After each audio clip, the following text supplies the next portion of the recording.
Hello everyone, I am Anshu Agarwal और आज हम लोग कैट 2025 के स्लॉट 2 के क्वांट का पूरा सॉल्यूशन देखेंगे। ध्यान से एक-एक क्वेश्चन करना और देखना सॉल्यूशन, तो आप सीख जाओगे कि यार कहाँ पे क्या मिस्टेक हो सकती है। क्योंकि इस बार का कैट इतना टफ नहीं था, उन्होंने बस छोटी-छोटी सी चीजों में ही उलझाया था। और हाँ, अगर जैसे आज मैं स्लॉट 2 का सॉल्यूशन ले रहा हूँ, कल स्लॉट 1 का लिया था और कल स्लॉट 3 का लूंगा। तो स्लॉट 1 और 2 में कंपेयर करें तो स्लॉट 2 स्लॉट 1 के कंपैरिजन में बहुत ज्यादा इजी है। इवन स्लॉट 1 में मैं देखूं तो बहुत ज्यादा कुछ क्वेश्चंस में मतलब कैलकुलेशन बहुत ज्यादा थी। और इसमें ऐसा एक आध क्वेश्चन भी नहीं था जिसमें बहुत ही ज्यादा कैलकुलेशन है। प्लस हाँ, दो तीन ट्रिकी क्वेश्चन इसमें भी थे, लेकिन टफ नहीं थे। उसमें एक दो तीन टफ भी थे। ठीक है, थोड़ा सा तो फर्क था दोनों स्लॉट्स में। ठीक है, चलो अब चालू करते हैं सॉल्यूशन, अब देख लेना। ठीक है, चलो। पहला क्वेश्चन देखो, सम ऑफ डिजिट्स पूछ लिया। ठीक, हल्की सी कैलकुलेशन थी। अब सम ऑफ डिजिट्स आपको पता है कि आपको नॉर्मली अब इतनी प्रैक्टिस हो जानी चाहिए कि आपको इतना समझ में आ जाना चाहिए, अगर सम ऑफ डिजिट्स आ रहा है मतलब 10 समथिंग कुछ ना कुछ बनेगा। ठीक है, जैसे ये 5 की पावर 4 होता है। ठीक है, तो 5 की पावर 4 इसको लिख दिया। बाहर था 65 इंटू 128 टू द पावर 7 होता है। ये रहा 36। तो ओवरऑल 5 की पावर में आपके पास क्या आ गया, 65 टू जा 130, 130 टू जा 260 इंटू 2 की पावर में क्या आ गया, 252। तो 252 कॉमन है, तो इसको 10 की पावर में 252 लिख देता हूँ। 5 2 से 10 इंटू 5 की पावर 8 बच गया, है ना। तो देखो इसमें तो आखिरी में 0 0 0 0 आते जाएंगे, इसका काम नहीं। मतलब ये जो आएगा इसी में जो डिजिट्स आएंगे उनका समीशन बता दूंगा, क्योंकि उसके आगे तो इतने सारे जीरो लगने। अब 5 की पावर 4 हमें पता है 625 होता है, तो इसको क्या लिख सकता हूँ मैं, 625 इंटू 625। और कैलकुलेटर तो कैट दे ही रहा है ना। ठीक है, तो जल्दी से, अच्छा मैं भी इतनी मेहनत नहीं करता। इस बार कैट में मैंने बहुत ज्यादा कैलकुलेटर का यूज किया, तभी बाकी लोगों से 5-6 क्वेश्चन ज्यादा कर पाया हूँ। तो इसका जो आंसर आएगा, ये आएगा 390625, है ना। सब ऑफ डिजिट देख लेते हैं। 25, तो सम ऑफ डिजिट्स क्या आ जाएगा, 25। तो फर्स्ट क्वेश्चन का आंसर 25। आसान था। Second question. अच्छा, एक चीज ध्यान रखना, अगर आपको हमारे वीडियोस पसंद आते हैं तो आप चैनल को लाइक और सब्सक्राइब खूब किया कीजिए। इस चैनल को ब्रांड बनाना देखो आपकी जिम्मेदारी है, क्योंकि आप ही इकलौते ऐसे शख्स हो, है ना, जो बिना मार्केटिंग के इस चैनल को बहुत बड़ा ब्रांड बना सकते हो, है ना।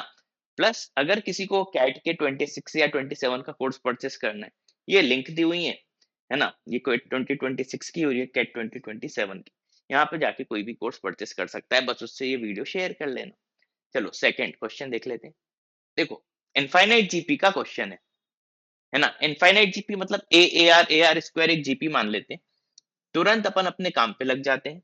A1 plus A2 plus A3 यानी A plus AR plus AR square. ये थोड़ा सा कैलकुलेटिव क्वेश्चन था। 52 दिया हुआ है। फिर A1 A2 मतलब A इंटू AR यानी A square R plus A2 A3 यानी इन दोनों का मल्टीप्लीकेशन। ठीक है, A square R cube plus A3 A1 यानी इसका और इसका A स्क्वायर R स्क्वायर। ये दिया हुआ है 624। इसमें से अगर मैं ए स्क्वायर आर कॉमन ले लूं तो ये भी 1 प्लस आर रहेगा जी, ये 624। और इसमें से ए कॉमन ले लूं तो ये भी 1 प्लस आर स्क्वायर रहेगा, जो कि रहेगा 52। दोनों को एक काम करते हैं, डिवाइड कर देते हैं। तो डिवाइड करेंगे तो एक ए से ए कट, ए आर बचेगा, बाकी सब कैंसिल हो जाएगा। ठीक है, a into r is equal to 624/52। ठीक है, तो पहले 13 से कैंसिल कर देता हूं, है ना। 13 4 जा 52 प्लस 10, 13 8 जा 104 अपॉन 4, है ना। ये 12 आ गया, यानी ए आर की वैल्यू 12 आ गई। अब एक काम करते हैं, देखो ए को रिप्लेस कर देता हूँ इस इक्वेशन में ताकि कुछ भला हो पाए। तो ए की जगह में 12/r लिख देता हूँ इस इक्वेशन में। तो 12/r, आर को अंदर ले जाऊंगा तो 1/r plus 1 plus r square by r क्या हो जाएगा, आर इज इक्वल टू 52। ठीक है, कैंसिल करते हैं। अब 13/3 ये 1 उधर जाएगा तो -1 हो जाएगा, तो r प्लस 1 अपॉन r क्या आ गया? 13/3 माइनस 1 10/3। अब देखो इसमें प्लस पॉइंट क्या है, मैंने जैसा कि हमारे वीडियो कोर्स में भी कई बार बताया कि ज्योमेट्री प्रोग्रेशन के जितने ही क्वेश्चन कर सॉल्व करोगे आपको एक equation r plus 1 by r में मिलेगी। सॉरी, तो 1 r प्लस 1 बाय r में जब इक्वेशन बनती है, मिलती है हमें, ठीक है, तो नॉर्मली देखो या तो 5/2 आता है, 2 प्लस 1/2, या 10/3 आता है, 3 प्लस 1/3। तो अगर ये सब वैल्यूज हमें याद होंगी तो हमें यहाँ पे क्वाड्रेटिक सॉल्व नहीं करना पड़ेगा। तो यहाँ से देखो तुरंत हमें समझ में आ जाएगा 3 प्लस 1/3 10/3 होता है, यानी r या तो 3 होगा या 1/3 होगा। क्योंकि देखो इनफाइनाइट जीपीए मतलब r लेस देन 1 होगा, है ना, जो कि 1/3 है। तो r हम लेंगे 1/3, और इसने वैसे भी डिक्रीजिंग इनफाइनाइट जीपी लिखा था, तो r हम क्या लेंगे 1/3। तो r अगर मैं 1/3 ले लूं तो a इंटू आर 12 है, तो a क्या हो जाएगा, 12 3 जा 36। अब a भी आ गया, r भी आ गया। अब तो ये जो पूछेगा वो बताएंगे। Sum of GP a upon 1 minus r, a upon 1 minus 1/3 क्या होता है, 2/3। 18 3 जा 54, ऑप्शन बी। सेकंड क्वेश्चन का आंसर क्या हो जाएगा, ऑप्शन बी। ठीक है बच्चों, अगला थर्ड क्वेश्चन देख लेते हैं। थर्ड क्वेश्चन भी काफी अच्छा है, ध्यान से देखना। दो इक्वेशन दी हुई है, वन रूट बोल रहा है कि कॉमन है। अब सम ऑफ अदर रूट्स मतलब मान लेते हैं कॉमन रूट जो है वो है अल्फा। तो इस इक्वेशन को मैं ऐसा लिख सकता हूँ 3α² minus 5α plus p equal to 0, और इसको लिख सकता हूँ 2α² minus 2α plus q equal to 0। अच्छा ये हमें पता होना चाहिए ये क्या होता है, alpha square upon -5 into q -5q फिर -1 plus 2p is equal to alpha upon, इसको भूल जाओ, है ना, तो ये 2p, इसमें इधर साइड से करते हैं 2p minus 3q is equal to 1 upon, इसको हटा दो, 3 2 जा 6 माइनस में प्लस का 10, है ना, -6 प्लस 10 यानी वो। तो यहां से कॉमन रूट की वैल्यू पी और क्यू के टर्म में आ गई, क्योंकि ऑप्शन में भी पी और क्यू दिख रहा था। तो अल्फा में लिख सकता हूं क्या, 2p माइनस 3q अपॉन 4, इतना आ गया।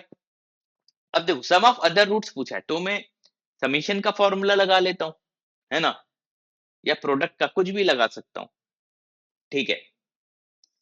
तो प्रोडक्ट का लगाऊंगा तो alpha beta p/3, alpha beta क्या हो जाएगा p/3, और अल्फा इंटू बीटा 1 बोल देते हैं, है ना, इसमें प्रोडक्ट ऑफ रूट्स q/2, है ना, इन दोनों को ऐड कर दूं, ठीक है, कहीं जगह दिख रही क्या, इतना ही ऊपर का हटा दूं, ऊपर की दो इक्वेशन जो थी, है ना, ये तो इक्वेशन ही लिखी है। तो इधर देखो दोनों को ऐड कर दूंगा तो अल्फा बाहर आ गया, अल्फा की वैल्यू क्या है 2p माइनस 3q/4, है ना, इनटू, अब बीटा प्लस बीटा 1 हो जाएगा जो कि हमसे पूछा है, is equal to p/3 plus q/2। इसको अब हमें थोड़ा सा सॉल्व करना पड़ेगा, ठीक है, ये थोड़ा सा लेंदी जाएगा। एक अपन काम करते हैं, दूसरी इक्वेशन भी रख के देख लेते हैं, हो सकता है उससे थोड़ा जल्दी हो जाए, ठीक है। दूसरी भी एक बार लिख के देख लेते हैं। तो अल्फा प्लस बीटा, तो अल्फा प्लस बीटा क्या है 5/3, है ना, और अल्फा प्लस बीटा 1 क्या है, ये सब करके देख लिया करो, -2/2 यानी +1, है ना, इन दोनों को ऐड कर देता हूं तो 2 अल्फा, तो 2 अल्फा की वैल्यू क्या हो जाएगी 2p माइनस 3q/2, है ना, इसमें 2 का मल्टीप्लाई प्लस बीटा 1, यही हमें चाहिए था, इज इक्वल टू 5/3 प्लस 1 8/3। ये सॉल्व करना थोड़ा ज्यादा आसान है, तो बस इसको कर लो। तो ये आखिरी में ये हटा देता हूं, तो बीटा प्लस बीटा 1 क्या हो गया, इज इक्वल टू 8/3, ये p वाला माइनस में चले जाएगा तो -p प्लस 3q/2। देख लो कौन सा ऑप्शन है। इस तरीके से किए जाते हैं, एक से ना हो तो तुरंत दूसरी स्ट्रेटेजी, ठीक है। तो 8/3 minus b plus 3q/2 option b में दिख रहा है। ठीक है, तो थर्ड का आंसर क्या हो जाएगा? Option b. ठीक है, अगला फोर्थ, थोड़ा सा साइड में तो हुई। Ankita is twice as efficient as Vipin, Vipin twice as efficient as c, है ना। पहले तो एबीसी का पर डे का वर्क लिख लेते हैं, सबसे आसान रहता है।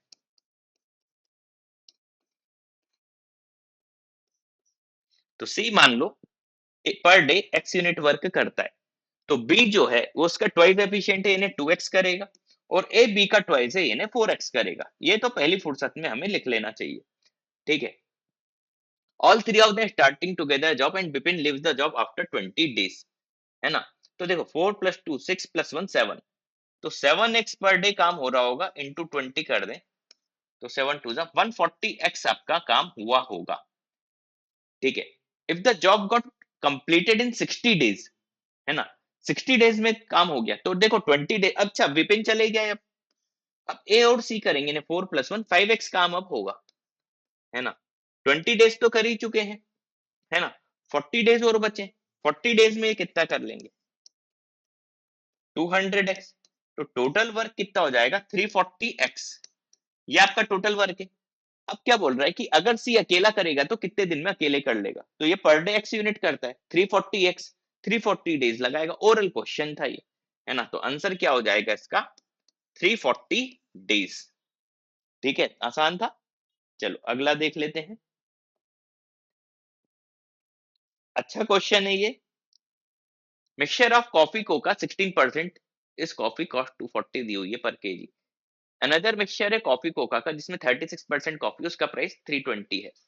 अब न्यू मिक्सचर बने 376। अच्छा देखो, अगर आप रटा रटाया करोगे ना, तो आप वैसे ही समझ जाओगे कि कुछ अलग टाइप का है। जैसे ये 240 और 320, अगर आप ओवरऑल प्राइस भी मान रहे होते तो फिर मिक्सचर का प्राइस इनके बीच में आना चाहिए था, लेकिन मिक्सचर का प्राइस 376 है इनसे ऊपर।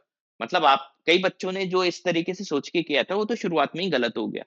ठीक है, इसमें क्या करो, कॉफी का प्राइस मान लेते हैं ए है पर केजी, और इसका है बी पर केजी। ठीक है, अब 100 kg अगर अपन कॉफी ले रहे हैं, कितनी कॉफी ले रहे हैं? 100 kg। तो ए कितना होगा? 16, यानी कॉफी कितनी होगी? 16। तो टोटल प्राइस कॉफी का क्या हो जाएगा? 16a। सिमिलरली कोका का टोटल प्राइस क्या हो जाएगा? 84b। 100 - 16, 84 into b. ये टोटल प्राइस है 240, और आगे 2 जीरो लगा दो क्योंकि इसने पर केजी दिया है, हम 100 kg के हिसाब से कर रहे हैं। इसको थोड़ा सा और सॉल्व अगर करते बनेगा, तो 4 से तो कैंसिल हो रहा है, ये क्या हो जाएगा? 4a 6000। एक इक्वेशन ये आ गई।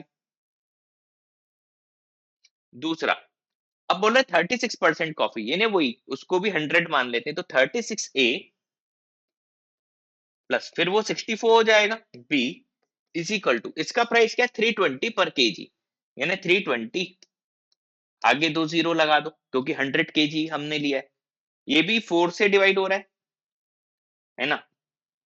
तो 9a plus 16b is equal to 8000, है ना। अच्छा कैलकुलेशन तो खैर ये भी करवा ही रहे।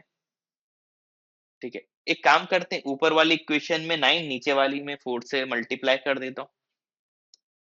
ठीक है, पेन का साइज थोड़ा सा छोटा कर लेता हूँ ताकि ज्यादा से ज्यादा लिख पाऊं। तो 9 से करेंगे तो 36a plus b is equal to 54,000। दिख रहा है ना? हाँ दिख तो रहा है ये। इधर 4 से करेंगे तो 36a प्लस 64b, ये 32,000 लिखा ही हुआ है ऊपर वाली, नीचे इसके ऊपर वाली इक्वेशन में। माइनस अगर आप कर दो 125b इज इक्वल टू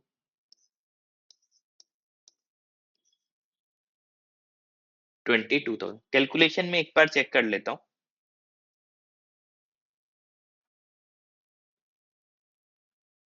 है ना?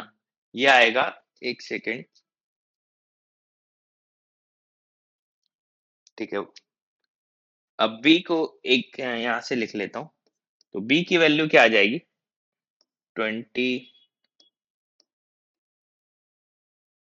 आप तो खैर कैलकुलेटर से करो ना यार, क्यों हम मेहनत करें इतनी भी? कैलकुलेटर जब वो दे ही रहा है, ठीक है। तो बी की वैल्यू आपकी आ जाएगी 176 यहाँ से। और जब बी की वैल्यू आप रख दोगे ए में, तो ए की वैल्यू आ जाएगी आपकी 576। यानी कॉफी पर केजी 576 से और कोका पर केजी 176 से, ठीक है। अब देखो आगे क्या पूछा है इसने। अब जो मिक्सचर बनाया है, उसका प्राइस है 376, इसको रफ कर देता हूं, ठीक है। मिक्सचर जो बनाया है उसका प्राइस क्या है? 376। तो कॉफी में मान लेता हूं एक्स ली, तो 576 इंटू एक्स, है ना कॉफी। और 10 kg में पूछ रहा है, तो अगला जो होगा 176, इसको मैं 10 माइनस एक्स ले लूंगा, है ना, इज इक्वल टू 3760 आ जाएगा। इज इक्वल टू क्या आ जाएगा? 3760, ठीक है। ओ एक सेकेंड, हाँ ये भी आप कर सकते हो, या इसको थोड़ा आसान करना है ना, तो इसको और थोड़ा आसान करते हैं। इसको अगर मैं y ले लूं, है ना, तो ये 376 इंटू एक्स प्लस वाई जाएगा, ठीक है। इसमें मान लो अभी 10 kg हमें पता ही नहीं है।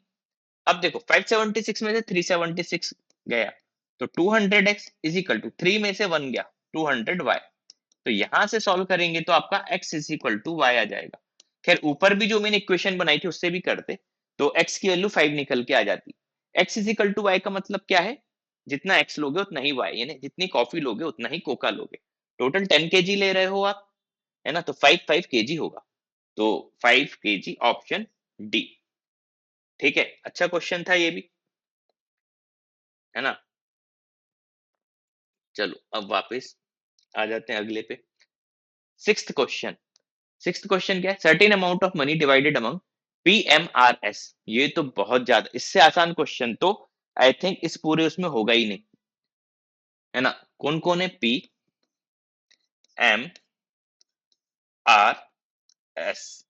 ठीक है, ये चार लोग हैं। अब क्या लिखा हुआ है?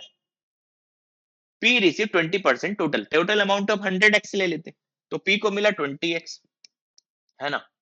And M receive 40% of the remaining, remaining मतलब रिमेनिंग कितना था? 80x, है ना। 80 का आपको मिल गया 40%, ठीक है। आपको 32 मिल गया, इसको 32x मिल गया, ठीक है। अब सीमा को मिला 20% लेस देन पीनू, तो 20 का 20% लेस, यानी 4/5 मिला होगा, 1 माइनस 1/5। तो 20 का 4/5 कितना हो गया? 4 4 16, ये सीमा को मिला 16x, है ना। अब टोटल एक बार वैसे ही देख लेते हैं।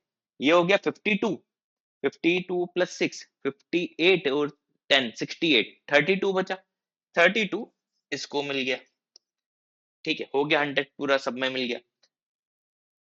Then the ratio of amount receive by p and r, इन दोनों का रेशियो बताना था। तो 4 5 जा 20, 4 8 जा 32। अब इससे आसान क्या ही होता? 5:8, ऑप्शन डी। आसान था ना? अगला question number 7। Average number of copies of book sold per day by a shopkeeper is 60. The initial 7 days and 63 in the initial 8 days. देखो सिंपल है, 7 डेज में 60 है, एवरेज 60 है, और 8 डेज में एवरेज हो गया आपका कितना? 63। मतलब 8th डे का तो 63 है ही है, प्लस अब इसमें क्या हुआ, बचे हुए जो 7 दिन है उन सबका 3333 बढ़ गया होगा, तो 7 3 जा 21 एक्स्ट्रा आया होगा जो इसी में गया होगा 8th डे में, है ना। मतलब 84 जो होगा, है ना, वो 8th डे में 84 रहा होगा वैल्यू, है ना।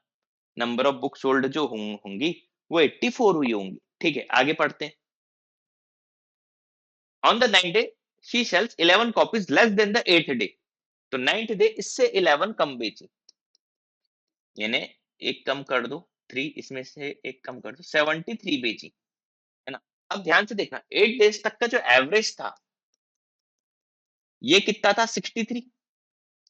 अब 9th डे आपने 73 बेची, है ना? मतलब 63 से कितनी ज्यादा बेची? 10, है ना? अब ये ओवरऑल एवरेज अगर देखूं तो ये 10 ओवरऑल 9 वैल्यूज में डिवाइड होगा, तो 10 बाय 9 एक्स्ट्रा एवरेज 10 बाय 9 से इंक्रीज हो जाएगा। तो यहां तक का जो एवरेज होगा ये कितना होगा 63 प्लस 10 बाय 9। यानी इसको अच्छे से अगर मैं लिखूं तो 567 प्लस 10 बाय 9, यानी ये हो जाएगा 577 अपॉन 9। ठीक है, ये एवरेज हो गया 9 डे तक का। आगे पढ़ते हैं। अब बोला and average number of copies sold per day from second day to 9th day becomes 66, यानी सेकंड डे से 9th डे तक, यानी A2 से लेके अगर मैं बात करूं A9 तक की, तो एवरेज है 66, यानी नंबर ऑफ डेज तो ये 8 है, तो 66 इंटू 8 इनका टोटल कितना हो जाएगा 528। ठीक है, आगे the number of copies sold on the first day. अच्छा, A1 से लेके अगर मैं A9 तक के समीशन की बात करूं, ये मैं लिख सकता हूं 577 अपॉन 9 इंटू 9, यानी 577। अब बस ये एक इक्वेशन, ये दूसरी माइनस कर दो तो सिर्फ A1 बचेगा। तो A1 की वैल्यू क्या हो जाएगी 7 माइनस 8 9, 6 माइनस 2 4, 49। तो A1 की वैल्यू क्या आ जाएगी 49। आसान क्वेश्चन था, इसमें काफी कुछ तो ओरल कर सकते थे, है ना बच्चों? तो सेवंथ का आंसर 49। एट्थ एट्थ क्वेश्चन पता नहीं क्यों मुझे लग रहा है, अब मेरे वीडियो कोर्स में नंबर ऑफ क्वेश्चंस भी बहुत है ना, लेकिन मुझे लग रहा है एट्थ क्वेश्चन मैंने करवाया हुआ है, और पता नहीं क्यों लग रहा है इसका आंसर यानी देखते से ही, सॉल्व करने के पहले ही इसका आंसर मेरे को देखते से ही मैंने बोल दिया था कि 2 होगा। ठीक है, बिना सॉल्व किए, क्योंकि इस टाइप का इतना तो मुझे हिंट लग रही थी कि कहीं ना कहीं तो हमने करवाया हुआ ये क्वेश्चन, और इस स्लॉट में 2 क्वेश्चन ऐसे आएंगे जो मुझे ऐसा फील आ रहा था कि कहीं ना कहीं ये मैंने करवाए जरूर है। ठीक है, अब इसमें क्या करते हैं, नॉर्मली 4 इंटीजर्स हैं, आप इक्वली डिवाइड कर दो 4 वैल्यूज में। तो 46/4 करोगे तो 46/2 23 आएगा, 23/2 करोगे 11.5 आएगा। अब क्योंकि इंटीजर है तो आप 11 11 और 12 12 ऐसी वैल्यू लेके देख लो, है ना? तो बस टोटल देख लेना हो रहा है कि नहीं। 10 20 30 40 2 2 4 2 6 आ गया। ठीक है, अब इनमें से किसी भी एक को अपन ए मान लेते हैं, जैसे 12 एक ए मान लेते हैं, इसको बी मान लेते हैं, इसको सी मान लेते हैं, इसको डी मान लेते हैं। तो a माइनस बी 1 1 का स्क्वायर 1 प्लस a माइनस सी 1 1 का square 1 plus a minus D 0 0 का स्क्वायर 0। तो मिनिमम वैल्यू इसकी 2 होगी। सबसे आसान इवन तरीका भी मैंने बताया हुआ था। ठीक है, कुछ कुछ जो पढ़ाए हुए आ जाते हैं ना, यहाँ पे हेल्प मिलती है। अगला ये है, देखो क्वेश्चन दिखने में तो थोड़ा सा टफ लगेगा, लेकिन काफी आसान है ना? थोड़ी सी मेहनत करवाएंगे ये लोग। तो 9 की पावर में मुझे ये पूरा दिख रहा है x square plus 2x minus 3, इसको मैं t मान लेता हूँ। ठीक है, इसको मैं क्या मान लेता हूँ t। तो ये 3 का स्क्वायर लिख दूंगा 9 को, और बाहर t तो बैठा ही है, -4 इंटू 3 की पावर t। अच्छा, यहाँ पे -3 था, यहाँ पे -2 है, तो इसमें +1 करूंगा तो -2 आ जाएगा, तो ये t+1 लिख देते हैं अपन, प्लस 27 इक्वल टू 0। इसको और अच्छे से करें तो 3 की पावर 2t, इसको 3 का t बनाना है तो एक 3 बाहर निकाल लो, तो 4 3 जा 12 हो जाएगा, 12 इंटू 3 की power t plus 27 equal to 0। 3 की पावर t को अगर अब आप x मान लो, है ना, तो दो ऐसे नंबर 9 3 जा 27, 9 3 का वो भी वो होता है 12, तो इसको ऐसे लिख सकता हूँ 3 की पावर t माइनस 9 इंटू 3 की power t minus 3 equal to 0। तो 3 की पावर t एक बार 9 हो जाएगा, यानी t की वैल्यू एक बार 2 हो जाएगी, और 3 की पावर t एक बार 3 की पावर 1 हो जाएगा, यानी t की वैल्यू एक बार 1 हो जाएगी। तो x square plus 2x minus 3 एक बार आपका 2 हो जाएगा, है ना? तो इसको मैं क्या लिख सकता हूँ, इसमें प्रोडक्ट ऑफ रूट्स क्या है ना, product of all possible values of x बोल रहा है, इसमें प्रोडक्ट ऑफ रूट्स क्या है, -5 है ना। अगली इक्वेशन क्या हो जाएगी,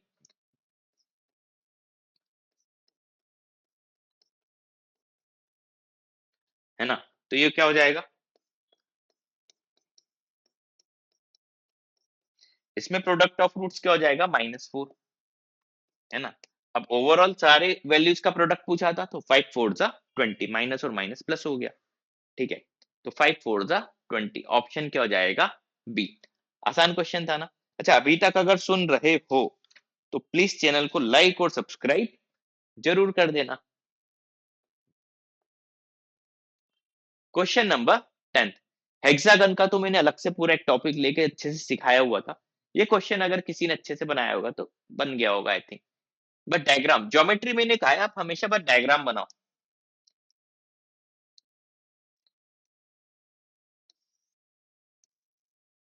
ठीक है। एक हेक्सागन है regular, A B C D E F. अच्छा, इस टाइप के क्वेश्चन जल्दी पता है कब होते हैं, जब आपको फॉर्मूले एकदम याद हो। जैसे एरिया का रेशो बताना है, तो अपॉन में हेक्सागन का एरिया आएगा, तो हमें पता होना चाहिए 3√3/2 ए स्क्वायर। ए स्क्वायर तो देखो उसमें भी आएगा जो कैंसिल हो जाएगा, है ना। चलो लिख देते हैं, ये अपन ने साइड में पहले ही लिख दिया। अब जो भी ये एरिया निकालने की बोल रहा है उसको न्यूमरेटर में लिख देंगे अपन। अब क्या बोल रहा है, पी और क्यू मिड पॉइंट है ए बी के, ए बी का मिड पॉइंट है पी और क्यू है किसका, सी डी का, सी डी का मिड पॉइंट है क्यू, है ना। इन दोनों का अगर आप मिला दो, ठीक है। Ratio of area of trapezium निकालना है, B P B C Q, P B C Q, है ना। अब ध्यान से देखना, ये जो है ना इसका आपको निकालना है एरिया, तो बस इतना ही काम था। इसके बाद तो क्वेश्चन में फिर कोई दम ही नहीं रह गई, ठीक है बच्चों। अब इसमें देखो, इस पे एक परपेंडिकुलर अगर मैं ड्रॉ करूं, तो ये पूरा 120 डिग्री होता है, ये 90, तो ये एंगल जो छोटू होगा वो 30 डिग्री होगा। अच्छा, ये मिड पॉइंट है, तो मतलब ये जो लेंथ है ये a/2 होगी, है ना। अब साइन 30 में तो पता है परपेंडिकुलर अपॉन हाइपोटेनियस होता है, तो ये लेंथ कितनी होगी, है ना, इसकी डबल होगी। मतलब ये परपेंडिकुलर अपॉन हाइपोटेनियस हाफ होगी, ये a/4 होगा, है ना, क्योंकि ये इसका डबल होगा ना, और हाइपोटेनियस वैसे भी सबसे बड़ी साइड होती है, ये a/4। सिमिलरली इधर भी ऐसे लाइन खींच देता तो ये भी a/4 आता, और ये पूरी BC की लेंथ a है, तो ये आपकी लेंथ क्या होती, a। तो अगर ट्रेपेजियम का एक आप एरिया देखो तो क्या होता है, half sum of parallel sides, यानी ये जो कि है a प्लस ये पूरा, तो a/4 plus a/4 a/2 plus a 3a/2, तो half sum of parallel sides into height. अब देखो हाइट ये निकालनी, इसमें आप कॉस लगा दो, तो कॉस 30x होता है, √3/2 होता है, x मैंने यानी इसको मान लिया, तो x upon a/2 is equal to √3/2, तो a√3/4 ये आपकी हाइट हो गई, a√3/4 ये आपकी, तो half sum of parallel side into height, है ना। तो एरिया क्या आ गया यहाँ से, तो 4 2 8 2 16 अपॉन में आया 16, नीचे आ गया 2a और 3a 5a इंटू a√3, तो 5√3 ए स्क्वायर बोल देता हूं, तो अब यहां पे लिख दो एरिया 5√3 ए स्क्वायर अपॉन 16, सॉल्व कर लो दोनों को, है ना। अच्छा, ये टफ नहीं आएगा, इसको टफ की कैटेगरी में मत लेना। तो √3 से आपका √3 कैंसिल, ए स्क्वायर से ए स्क्वायर कैंसिल, 2 8 से ये 8 3 से 24, ऊपर 5 है नीचे 24 आ गया, 5/24 आपका आंसर हो जाएगा। ऑप्शन डी में दिख रहा था ना आसान। मैं बोल रहा हूँ बहुत आसान आसान क्वेश्चन है। 11, रीटा और स्नेहा बोट चला रहे हैं, 5 और 6 स्टिल वाटर में रिस्पेक्टिवली, स्पीड है, river flowing constant velocity, Sneha का 48 मिनट मोर रोड। पहले देखो, अगर आप इतना ही सॉल्व करोगे तो यहां से आपको पता चल जाएगा कि कोई ना कोई चीज तो हम निकाल लेंगे,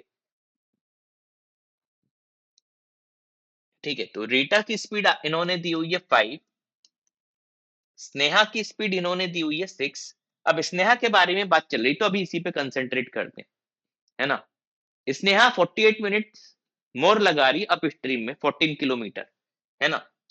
तो स्नेहा की बात करें तो 14 upon 6 minus y, upstream में स्पीड 6 माइनस वाई हो जाएगी, स्पीड ऑफ स्ट्रीम वाई हम मानते हैं। इसका डिफरेंस देख लेंगे 14 अपॉन 6 प्लस वाई से, जो कि हमें क्या दिया हुआ है 48 मिनट्स, यानी 48 अपॉन 60। यूनिट्स का ध्यान रखना। तो इसमें से 14 कॉमन आ गया, अंदर 6 प्लस वाई माइनस 6 प्लस यानी 2y upon 6 plus y into 6 minus y 36 minus y square is equal to, ये आ गया।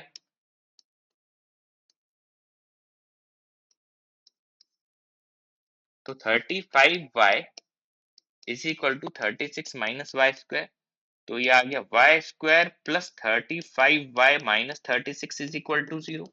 तो y की वैल्यू क्या हो जाएगी, y plus 36 into y minus 1 equal to 0। Negative तो स्पीड हो नहीं सकती, तो y की वैल्यू आएगी 1, है ना।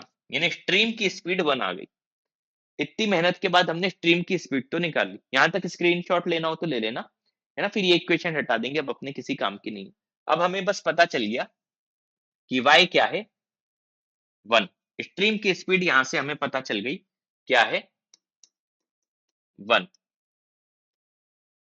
अब आगे पढ़ लो।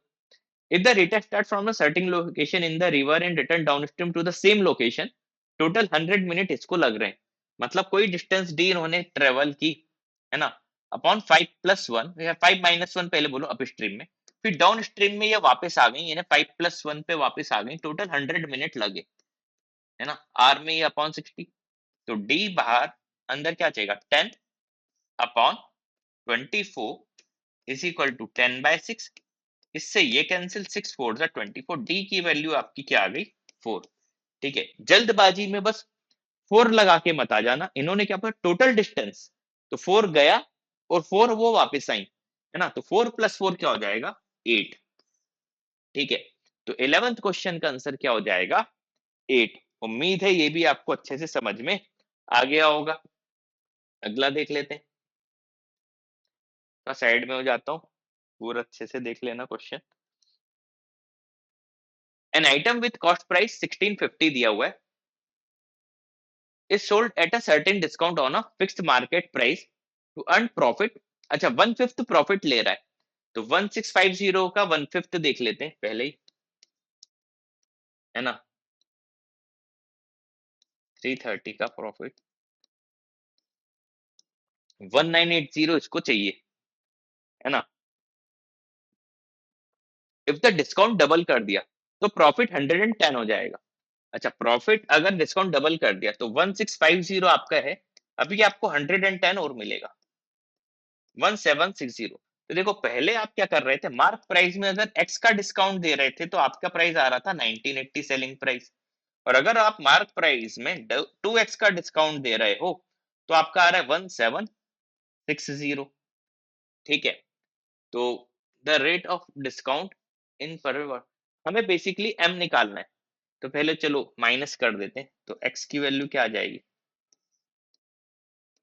220, एक्स की वैल्यू 220 रख दी, तो एम की वैल्यू क्या आ जाएगी, इसमें ऐड कर दो 1980 में 2200। मार्क प्राइस आपका 2200 आ गया, मार्क प्राइस क्या आ गया आपका 2200। ठीक है, अब क्या बोल रहा है वो, the rate of discount in percentage at which the profit percentage would be equal to the rate of discount. ठीक है, अब देखो मार्क प्राइस तो पता चली गया, इसको हटा देता हूं। मार्क प्राइस क्या है 2200, इसमें डिस्काउंट दे रहे हो आप 1 माइनस मान लो टी बाय 100 का, ये इक्वल आ गया आपके। अच्छा ये सब हटा देता हूं, अब इनसे की जरूरत ही नहीं, है ना। इसने हर एक क्वेश्चन में दो दो क्वेश्चन बना के दिए। ठीक है, एक मैंने पार्ट सॉल्व हो गया, फिर आप दूसरा करो। अब बोल रहा है जो हमारा कॉस्ट प्राइस है 1650, इसमें भी मुझे टी% का ही प्रॉफिट हो, तो 1 प्लस टी बाय 100 सॉल्व कर लेते हैं। तो जीरो से तो एक जीरो कैंसिल, है ना, 11 से जाना चाहिए,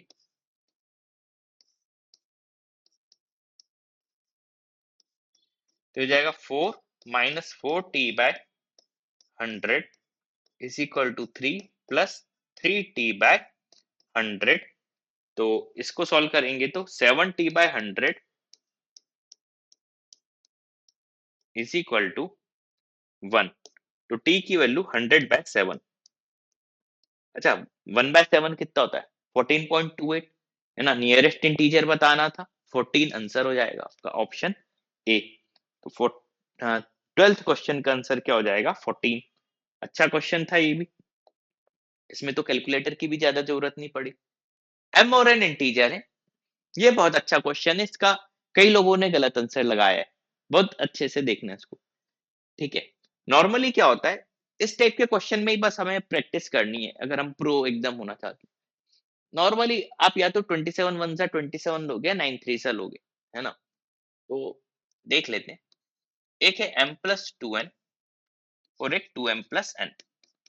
अच्छा, m और n इसने जो बोला है वो बोला इंटीजर है, नेचुरल नंबर नहीं बोला, बस यहीं पे ट्विस्ट आ जाता है। तो देखो 1 और अगर 27 लूं, तो इन दोनों में अगर जैसे मैं मान लो लाइक इसमें 2 का मल्टीप्लाई कर दूं तो इधर 2 हो जाएगा, फिर 4n - n 3n। लेकिन इधर 2 और 27 का डिफरेंस 25 आएगा, जो कि 3 से डिवाइड हो नहीं पाएगा, है ना। चाहे इधर करो चाहे इधर करो, तो m और n इंटीजर नहीं आ पाएंगे। तो 1 और 27 की पॉसिबिलिटी तो गई। दूसरा क्या आएगा? 3 और 9 थ्री जा होता है, 3 और 9 ले लो आप। 3 और 9 लेंगे तो वही काम करते हैं, इधर जैसे 2 से मल्टीप्लाई करूं तो ऊपर क्या हो जाएगा? 2m+4n इज इक्वल टू 3 2 जा 6। माइनस करेंगे तो 3n is equal to -3। n की वैल्यू -1। n अगर -1 आ गया तो m क्या आ जाएगा? 5, है ना। अच्छा, ये रिवर्स में तो इसका उल्टा भी आ सकता है, मतलब m अगर -1 आ गया तो n 5 आ जाएगा। ठीक है, करके देख लेते हैं। -1,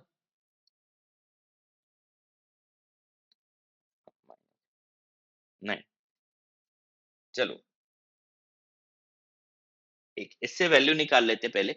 2m, 5 2 जा 10 +3 13 आ रही है अभी वैल्यू।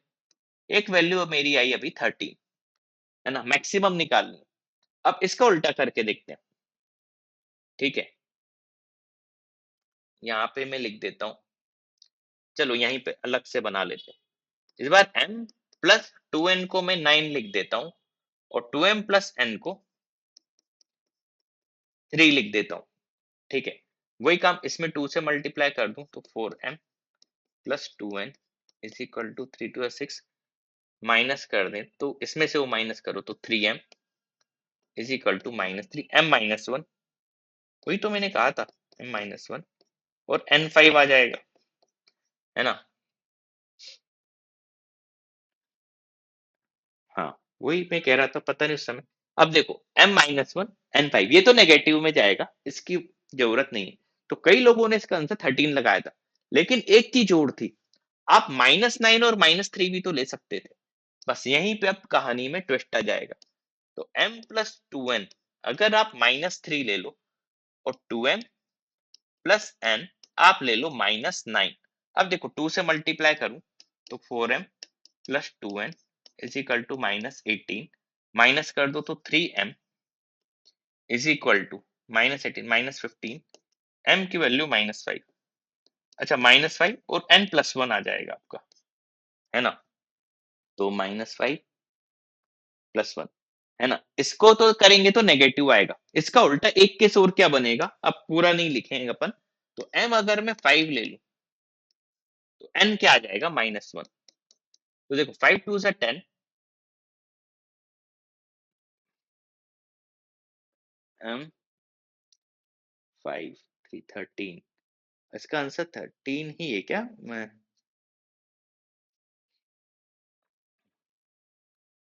पास n को -5, अच्छा इसका उल्टा कर रहा हूं ना।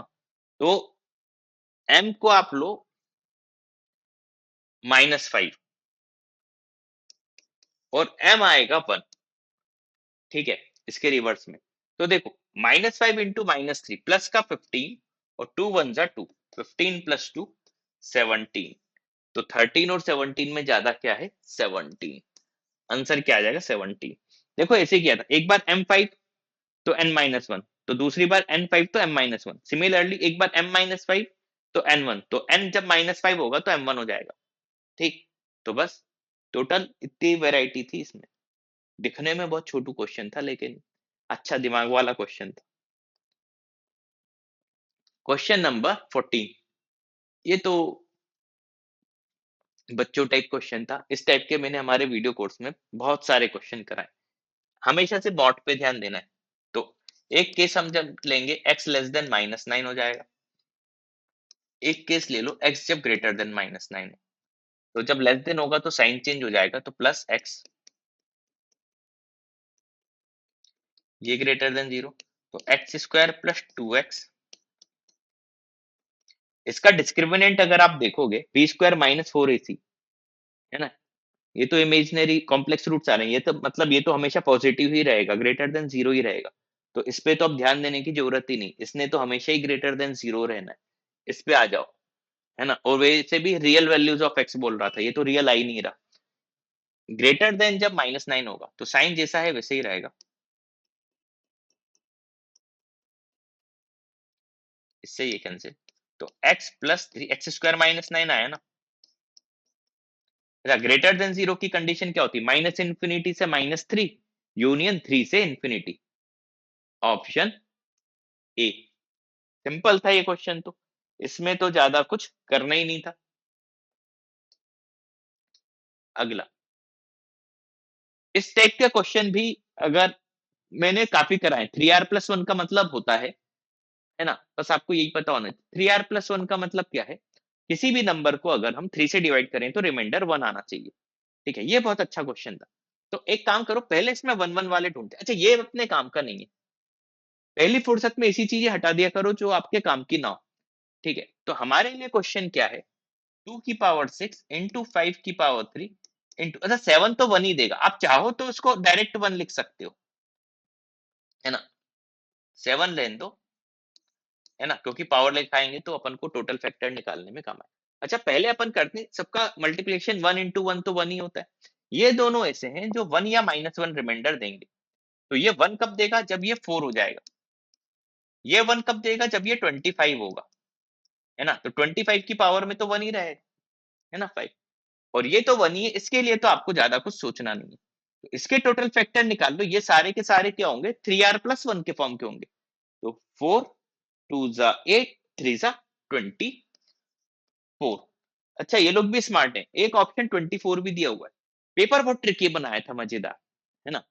तो 1 इंटू 1 इंटू 1, अच्छा एक केस ये भी हो सकता है, अच्छा ये तो 1 दे ही रहा है, लेकिन ये जो है इसमें 2 भी -1 देता है और 5 भी -1, माइनस इंटू माइनस भी +1 हो जाता है। एक केस ये भी लेना है। तो अब देखो, 2 के केस में देखें, 2 की सारी ऑड पावर, यानी 2 की पावर 1, 2 की पावर 3 और 2 की पावर 5, ये तीनों -1 देंगे। और 5 की पावर 1 और 5 की पावर 3, ये दोनों भी -1 देंगे। तो देखो, इसके इसके 2 केस, है ना, इसके इसके साथ 2 केस, इसके इसके साथ 2 केस, तो टोटल 3 2 जा 6 केस बने, है ना, और सबके साथ 7 स्क्वायर तो आ ही रहा है। तो इसमें टोटल फैक्टर का 2 + 1 3, 3 हर के साथ ही, जैसे एक एक लोता एक केस लूं, तो 3 केस इसके, फिर 3 केस इनके, मतलब 6 इंटू 3, 18 केस और बनेंगे। ये पी एंड सी भी खेल गया इसमें, 42 केस होंगे टोटल। Option d. जी सर भाई, इनके तो आपस में 6 केस हो गए, है ना, 2 का 1 इंटू 5 का 1 इंटू 7 स्क्वायर, 2 का 1 इंटू 5 क्यूब इंटू 7 स्क्वायर, है ना। इसमें अब टोटल फैक्टर मत लगाना क्योंकि एक एक केस ही लिए, इसके बाद 7 स्क्वायर के साथ देखना। इसके टोटल फैक्टर इसलिए मत निकालना क्योंकि उसमें फिर सारी पावर्स आ जाएंगी, तो एक ही एक केस, तो टोटल 6 केस इंटू 7 स्क्वायर के साथ, तीन तीन के सर के साथ ऐड होते जाएंगे। तो 42 आंसर था। बहुत शानदार क्वेश्चन, मजा आ गई।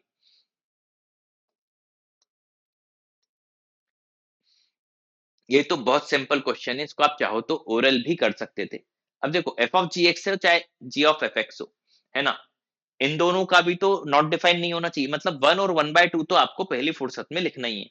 तो 1 और 1/2, अच्छा ये लोग भी स्मार्ट है, सारे ऑप्शन में आपको 1 और 1/2 तो दिख ही रहा है ना? तो मैंने जो स्मार्टनेस लगाने की कोशिश की वो तो फेल हो गई। अब ये तो मुझे निकालना ही पड़ेगा एफ ऑफ जीएक्स। तो एफ ऑफ जीएक्स देख लेता हूँ।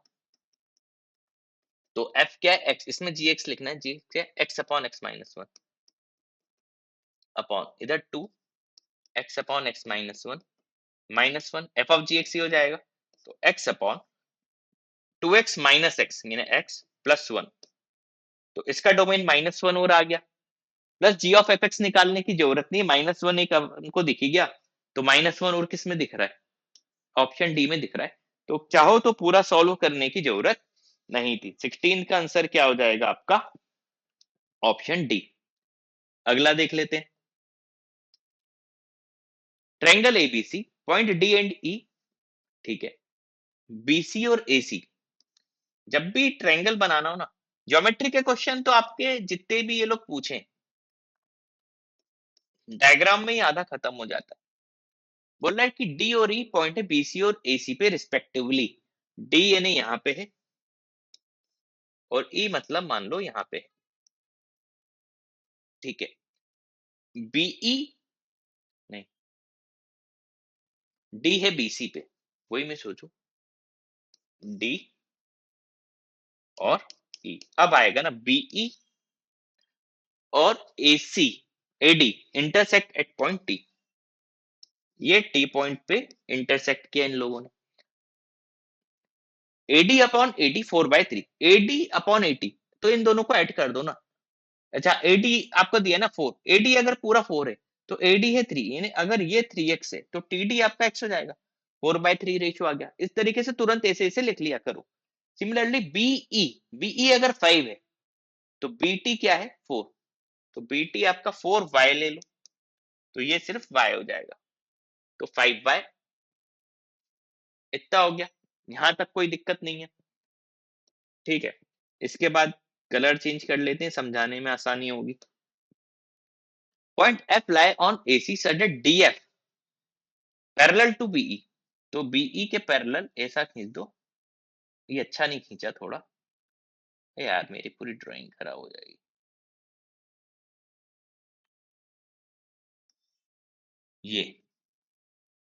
ये क्या है? पॉइंट एफ, ठीक है।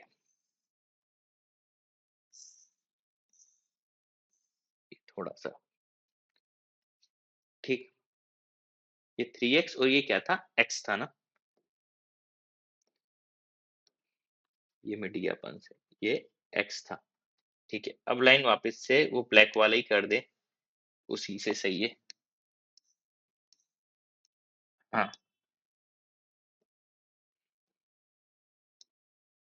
आगे पढ़ो। डीएफ पैरेलल टू बीई है, then BD upon CD, BD upon CD ये रेशियो बताना है। अब ध्यान से देखना, बहुत ध्यान से।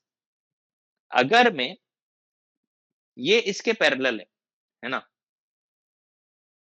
सेम सेम कलर से ही खेल लेते हैं बस। अब इसमें क्या होता है, ज्योमेट्री के क्वेश्चंस में नजरें लगानी पड़ती हैं, ठीक है। अच्छा ये दोनों पैरेलल है, मतलब ये और ये भी पैरेलल होंगी, ईटी और एफडी भी पैरेलल होगी। अब इस पूरे ट्रायंगल में देखें, ये इतने ए एफ डी में देखना, किस में देखने की मैं बात कर रहा हूं? ए एफ डी में, है ना। ये जो छोटू ट्रायंगल है, ये 3x अपॉन वाई, इसका 3x अपॉन वाई लिख लेता हूं इधर, 3x अपॉन वाई, है ना, इज इक्वल टू पूरे बड़े ट्रायंगल का 4x अपॉन एफ डी। तो एफ डी की वैल्यू क्या आ गई x के फॉर्म में?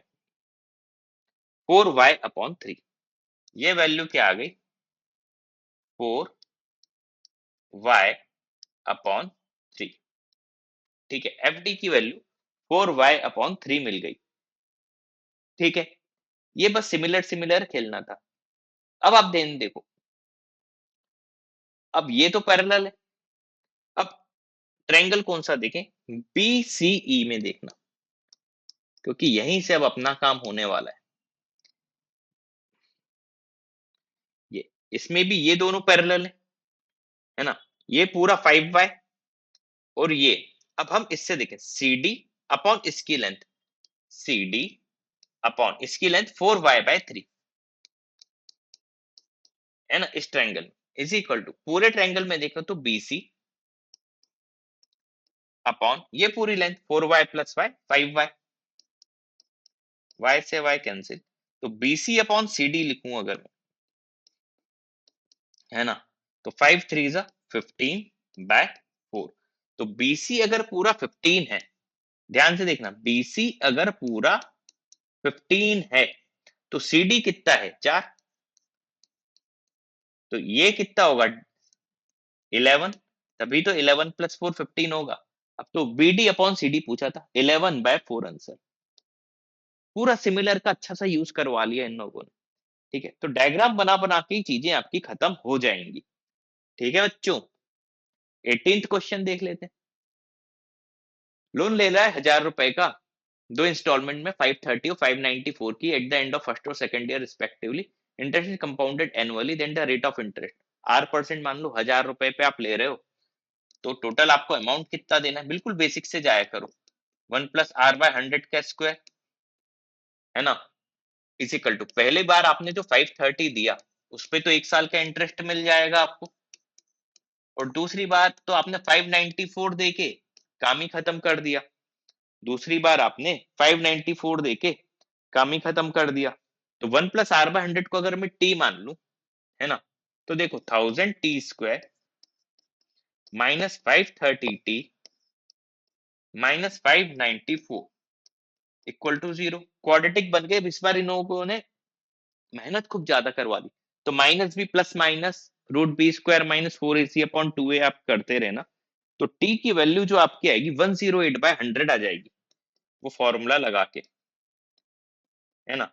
अब ये हमारा क्या था 1 + R/100, तो ये 8/100 R की वैल्यू 8% आ जाएगा, ऑप्शन ए, है ना। चाहो तो ऑप्शन सेटिस्फाई कराओ, लेकिन वो ज्यादा लेंदी आएगा, ये दिखने में टफ लग रहा है, लेकिन कैलकुलेटर क्योंकि कैट दे ही रहा है, तो आप आराम से बना सकते हो उसको। ठीक है, 2 से डिवाइड कर लेना पहले ज्यादा से ज्यादा।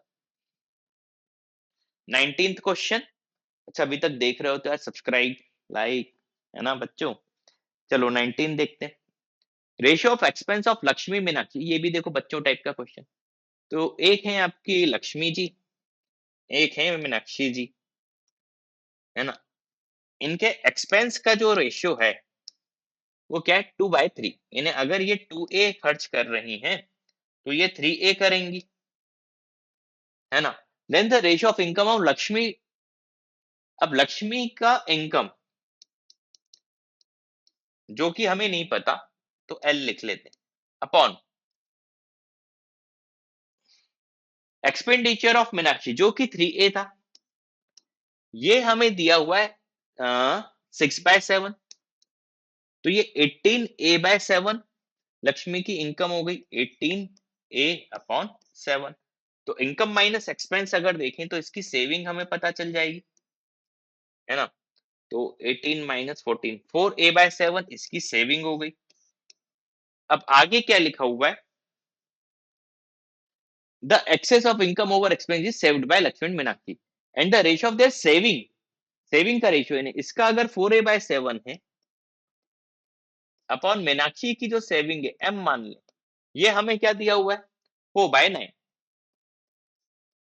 तो 4 से 4 कैंसिल, मीनाक्षी की सेविंग कितनी हो जाएगी 9A/7,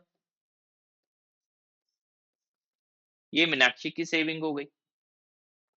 देखो सेविंग का रेशियो 4/9 दिख भी रहा है ना बच्चों। Then the ratio of their income, है ना, तो इसमें सेविंग और एक्सपेंस को 7 3 जा 21 + 9 30, 6 3 जा ये 6 5 3/5 का रेशियो आ जाएगा, ऑप्शन बी, इनकम का रेशियो आ गया। सीधे सीधे इन दोनों का रेशियो देख लेते। ठीक है, तो ये क्वेश्चन भी आसान था काफी। अगले पे आ जाओ बच्चों, क्वेश्चन नंबर 20। दो टेंजेंट आपने एक पॉइंट पी से ड्रॉ की, बहुत आसान क्वेश्चन है, सिर्फ डायग्राम बनाना है, बाकी सब तो अपने आप हो जाएगा, है ना। एक पॉइंट पी ए सेंटर मान लो, है ना, ये एक टेंजेंट, ये दूसरी टेंजेंट है ना, ये पॉइंट क्या है P। पहली फुर्सत में इसे डायग्राम बना लिया करो, बेसिक वाला, है ना, मजा आती है। सेंटर इट हो पॉइंट Q और R पे, ये पॉइंट क्या है Q और ये पॉइंट क्या है R। ठीक है, आगे क्या बोल रहे हैं, पॉइंट ए और बी पी क्यू और पी आर पे है, यहाँ पे ए है यहाँ पे बी है। सर ए बी एक टेंजेंट खुद भी है, मतलब ए बी जो टेंजेंट है ए से जा रहा है, तो ये पॉइंट हो गया ए, ये पॉइंट क्या हो गया बी। ए बी बोल रहा है टेंजेंट ए ओ बी 50 है। अब ध्यान से देखना, पूरा सिर्फ डायग्राम बनाना था, और अगर प्रैक्टिस अच्छी है तो ये क्वेश्चन आप ओरल कर लोगे। ए ओ बी 50 है, ए ओ बी। चलो अब देखना, अगर ये 50 है तो ये 25 होंगे, है ना, सब कुछ सिमिलर होता है, तो एंगल भी इक्वली इक्वली डिवाइड हो जाते हैं। तो ये 50 है तो ये 25, ये 25, ठीक है, पूरा 50 हो गया। अब अगर आप ध्यान से देखो, बहुत ध्यान से, इस पूरे ट्रायंगल में देखना, ये रेडियस, ये भी रेडियस, ये दूसरी साइड की दोनों की लेंथ कॉमन, और इनका यानी एंगल भी कॉमन 90-90, है ना, 90-90 ये भी कॉमन, मतलब ये कॉन्करेंट होंगे।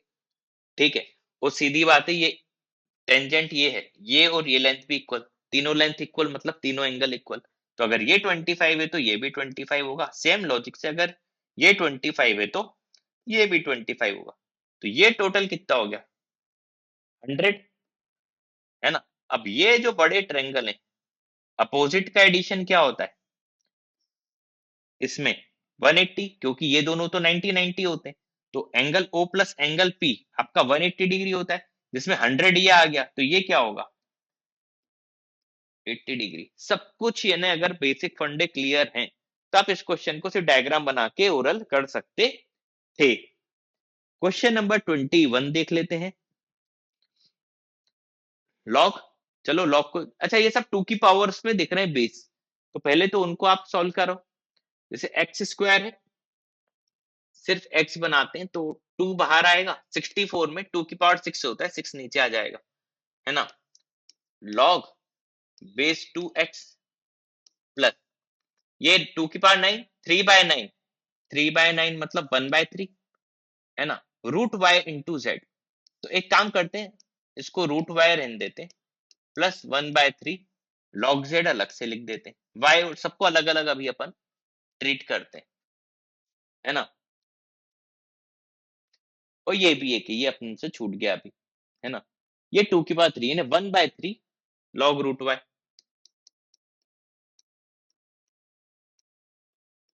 ये हमें दिया हुआ है 4, ठीक है। तो 1/3, फिर ये देखो ये 1/2 इसमें से ले लें, तो ये 1/6 लॉग वाई होगा। सेम लॉजिक से ये भी 1/6 लॉग वाई हो जाएगा। तो देखो 1/3 लॉग एक्स प्लस 1/6 प्लस 1/6, ये भी 1/3 हो गया, बाहर बैठा हुआ है, लॉग वाई और लॉग जेड।